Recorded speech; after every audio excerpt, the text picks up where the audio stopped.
Hello, Hi. welcome to Cliff Alerts, where we talk about and discuss and summarize OWN Network's reality-based TV show, Ready to Love. This week we're talking about Season 6, Episode 5. And that episode picks up with the possible elimination of two of its cast members on the ladies' side, AP and Precious. Well, Ippy was eliminated. And then afterwards, Laverne was one of the cast members who suggested that they play a reality game called Truth or Dare. Now, I remember when I was younger playing Truth or Dare, and it always went sideways. Truth or Dare is a dangerous game to play if you're not prepared. Right. And following that scene where they were, exchanging with each other at the dinner table, there was a group date behind that. It was involving Wiley. Yep. And a couple things offhand that kind of struck me as kind of significant, if you will. The first was Precious. Precious is someone that I think is very extroverted and very talkative, shall we say. And I think He's trying to say Precious talks too much. Absolutely, that's what I'm saying. And from my end, I think she needs to dial that way back. I thought it was cringeworthy, Precious explaining herself to Demetrius. He doesn't need an explanation. He is not one of her top two, and she doesn't. You don't have to explain your behavior to anyone but God. That's my take. And again, that thing about Demetrius is showing itself, because even in his confessional, he didn't have any compassion towards her. He described her talking to him and explaining herself was damage control, and that's unnecessary. It's good for a man to be compassionate towards a woman. I don't see any softness with Demetrius at all, so that he's a question mark for me. Yeah, and the other incident that happened at that group date was involving, surprisingly from my vantage point, Joy. Yeah. Joy had a bit of a condescending moment from my vantage point with Wiley. Yeah, Wiley is still trying to maneuver his way in this process. And Joy, I like Joy a lot. I like her free spirit kind of vibe, but she was a little condescending to Wiley, and it was no good look. Yeah, for sure. And it kind of made me think about just how she started off, because Joy seems to me to be one of the cast members that's really and sincerely enjoying the process. Yes, and I like Joy because she's a Trini. Right. And one quick note before we move on, getting back to Precious. Precious has said, I believe in one of her confessionals, that she has connections with Paul and Donovan. And if I'm not mistaken, I don't think that it's reciprocated towards her from either party. Well, that was a weird statement to make, because we didn't see on camera a connection between Donovan, who seemed to be pushing away from her from their date. It was too hot for him, and P.O. was trying to shine her off on the beach date. Was when she was asking him to take off the shirt, and he said he gotta go get a drink. Right. And in that case, he really wasn't trying to deliver anything. Because girls, you know it. If a man is into you and you ask him to take off his shirt, or let you see a little some what he's dealing with, he is six pack and all of that. He is gonna take that shirt off. Especially if he's a younger brother, yes, and cut up, got a little bit of cut. In fact, he's gonna show up half naked. Right. Like I think in previous seasons, Aaron. Yes, he was going around, walking around, flexing. Right. Oh my God. Right. But I think Precious may need to rethink that, because I don't think Donovan and Pio are that into her. Yeah, I would concur with that. Well, that's for sure.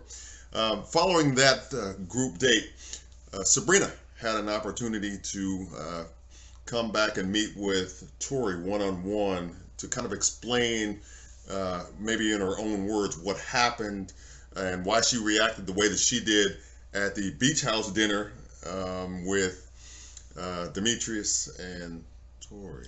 I don't think she has to explain anything. I mean, they're all on a show that's really a game. It's you gotta play your hand, and you don't have to let someone that you're attracted to know where you are in the process. But what I find about Sabrina is she's playing the game right. She's trying to keep Tori close, just in case Demetrius goes sideways.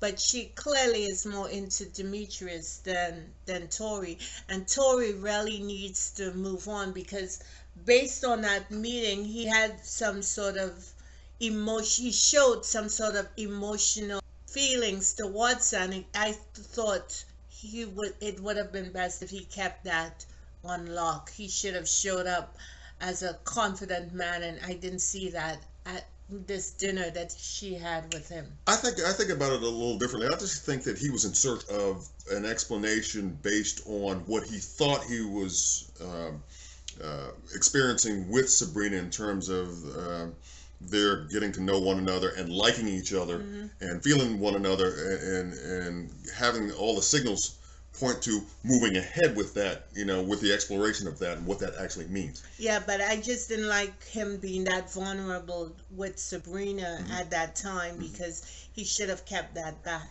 Sure. So behind that meeting, the episode continues with a date between Carmen and my man P.O. Paul. And let me just say this, from my vantage point, Paul was a distracted brother. You saying he lost focus when he saw Carmen? Yes, as soon as all of that walked through the door. Ladies, that's how you do it. You show a little this, you show a little that, but you don't just put it all out there on Front Street. She got his attention. No question, and had his attention. He was pouring something in a glass and all was missing. I was like, wow.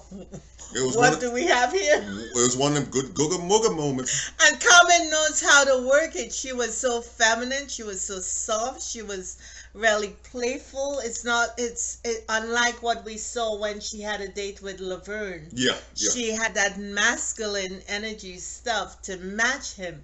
But with Pio, she was really soft and feminine, and pulling him, staring in his eyes and pulling him in. That's why he says, right, I'm gonna give up the wallet. She reminds him of the stare, reminded him about brothers who give up their wallet. Brother was all in his mind at that point.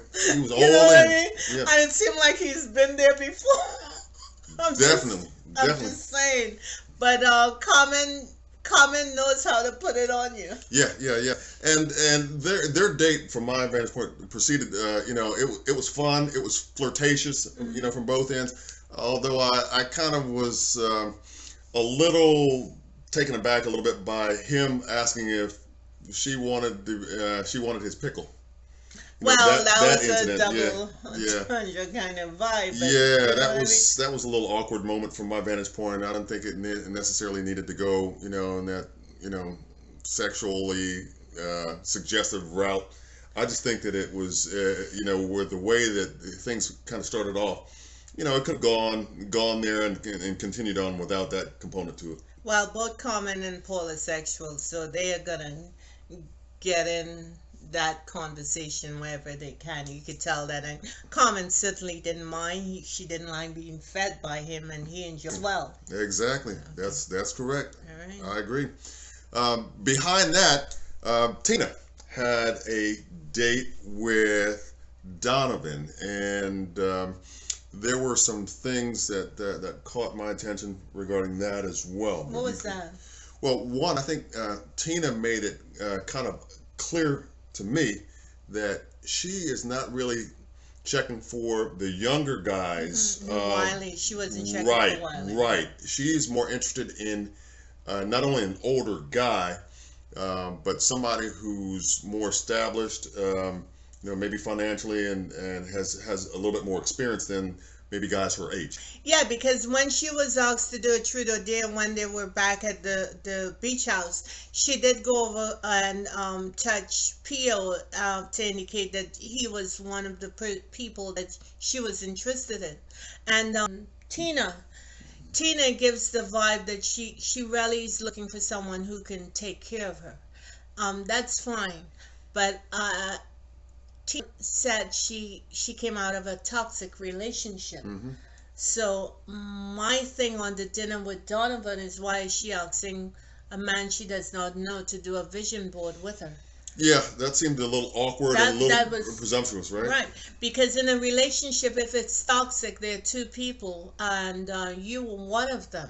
So it's like she should focus on her vision board rather than trying to do a collaboration with Donovan. Yeah, to me, she's got to do that kind of work as well, and I think that she is, and she may not necessarily readily admit this or not, but it seems to me, or it appears to me, that she's in search of a sugar daddy. Yes, yes, someone who can take care of her. And she is an entrepreneur, so you can take care of yourself, girl. No question. Moving on, there was another group date in the episode. That one featured Tina. It featured Tori, Ace, Paul, and Laverne. Now, I like the idea of group dates, but also, I also think that it can be an opportunity gained or missed. And I think while in the case of Laverne, he gained the opportunity to isolate and get to know Ace a little bit more because of a perceived connection with Ace. I think he also missed an opportunity to be, shall we say, respectful of some of the other cast members, in particular as it relates to how he interacted with Tina. Interacted with Tina, which is where I was going with it. I don't know about you, but Laverne looked like, when he was talking with Tina, he looked like his attitude was like, I'm gonna do you a favor and just listen to what you gotta say. Yeah, You know there what I was mean? there was an air of And arrogance. cockiness and Yes. arrogance coming from Laverne that was um, not necessary in that. Yeah, and was it me? But were they saying Indiana was in the South? I'm not sure. I damn sure know one thing. If I had put that on a geography Woo! answer question on a test, I would have gotten that one wrong for sure. And his Laverne, it seems like he needs a woman who is laid back. He needs a woman who's calm. He needs a woman who's enlightened and has some sort of self-awareness. However, a woman like that will not be able to jive with a man with his personality, which is a little cocky and a little arrogant and a little bit me. Because if you listen to Laverne's conversation, he always pivots everything back to talking about himself. Right, and that's unfortunate. But beyond that, other people pick up on that. Yeah. Other people, and it Yeah, seems like some of the ladies have started to do that. Other than Ace, because Ace, I believe, made reference to that in one of her confessionals, that she understands that and realizes that, yeah, he's a little confident, a little extroverted, and maybe a little bit cocky, but She was she can deal with that. the ladies at the beach house was saying that he had a god complex. Right. And it's disturbing to me that when Ace even asked him a question when they were at the beach house, he told her that that's not the question to ask, and he told her what she should ask. Now that's fine that Ace is trying to meet her, get to know these men and her beloved, but a self-aware woman is not gonna hold on to that kind of dominance for too long. Yeah, it just is not a good look from a brother's point of view, and I think that Laverne needs to take a serious, hard look at that. I mean, there's a fine line between being confident and overly confident, arrogant, uh, pretentious, you know, even narcissistic. Yeah, but who's gonna give him some guidance of correction?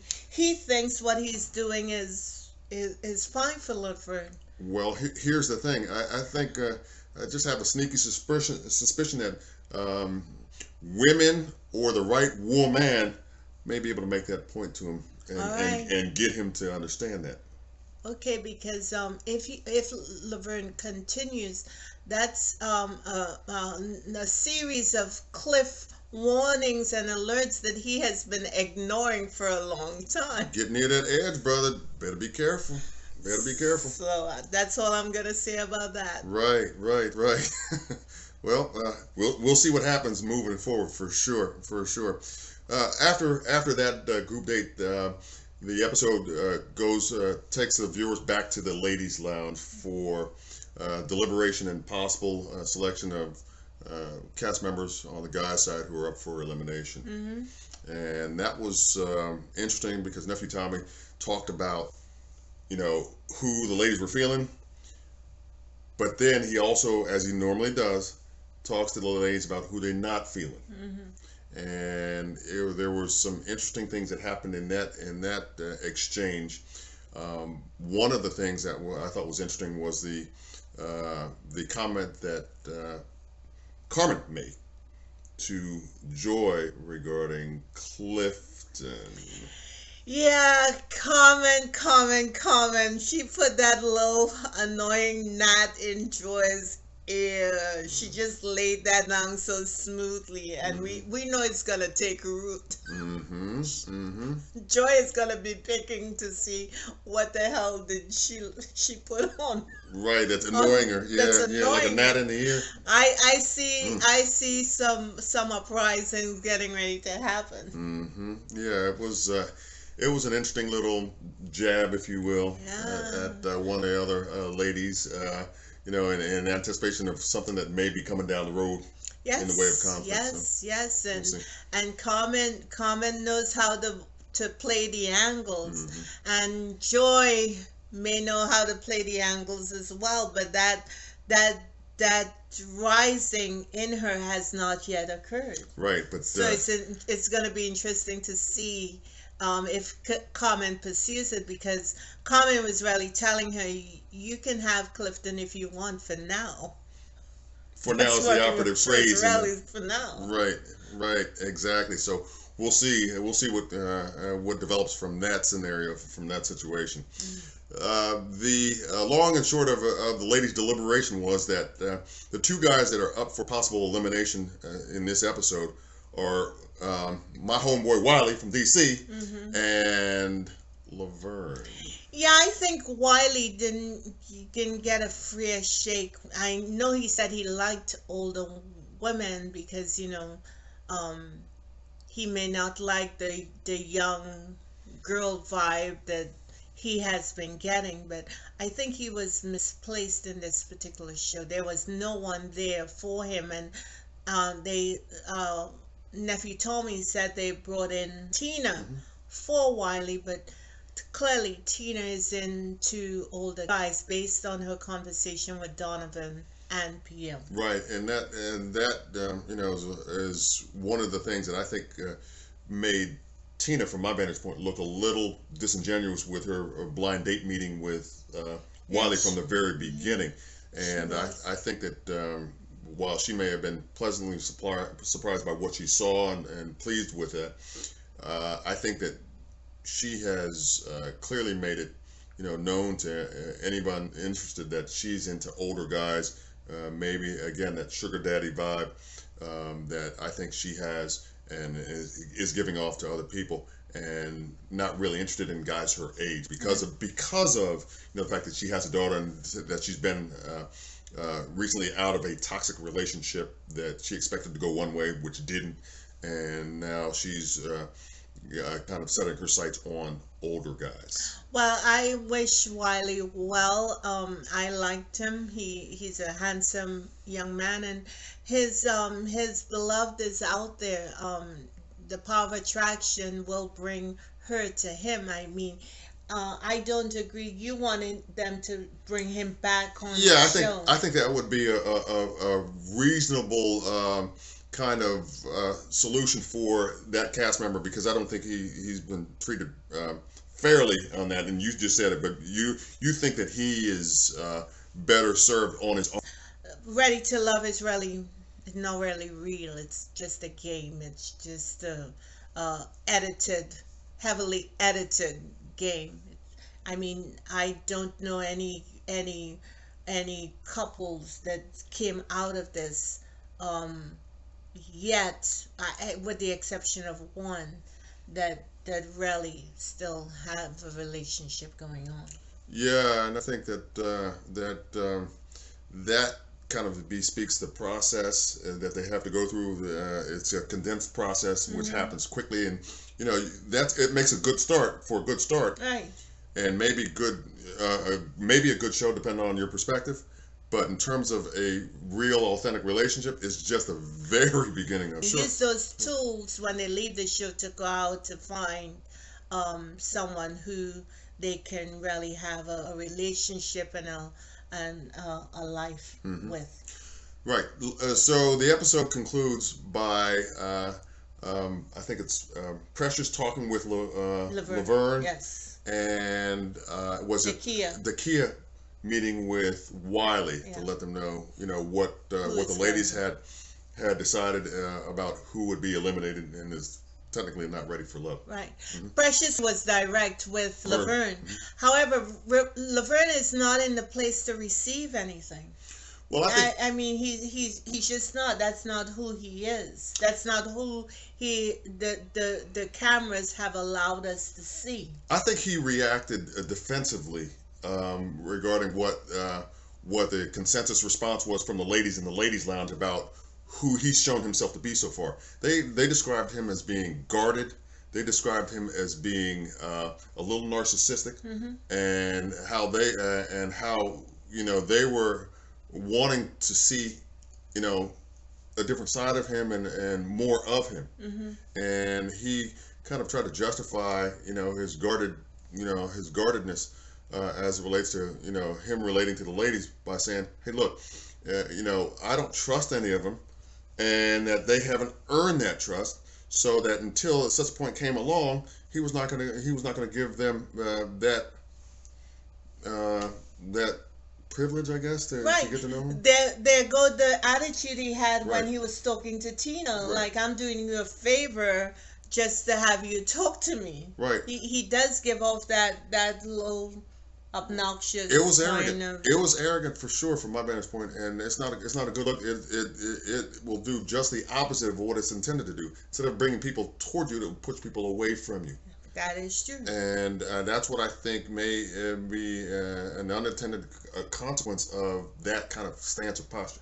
Right, and we don't see Laverne making any other connection than Ace, and he that's gonna present a negative for him because he's gonna be kicked out because three of the women have already said that they're not feeling him. Right. And Wiley, on the other hand, I think he's been, really intentional about what he's trying to do, just awkward about it. Yes, he was a It's little kinda bit awkward. awkward. It's not his space. He's not comfortable Right. with that. That's why he'll do better now that his profile has been elevated. He Hmm. can probably do better in a more private setting Hmm. because they're gonna be coming at him now. Right, right. So the result of the ladies' deliberation was that Wiley was eliminated from the Right. show. Laverne has survived yet another week, Yes. and all, and we'll see what happens as it relates to his journey moving forward, and see if he was really able to internalize and accept the feedback that he got from the ladies vis-a-vis Precious and their meeting. Well, I don't see him receiving anything, but I could be wrong. Who knows? Maybe he had a come to Jesus moment that will unfold next week. Me, myself, and I, as far as you're concerned, from him, huh? Yes. All right. All right. Well, listen, that's all we have for our evaluation and summary of this week's episode of Ready to Love, Season 6, Episode 5. Just want to thank you guys for rocking with us, and also say, hey, look, if you guys are getting near that near the edge of that cliff, take a pause, recognize the alerts, and step back from it. Please subscribe, like, and share. We would really like to get moving on this channel, and we're so grateful for your time.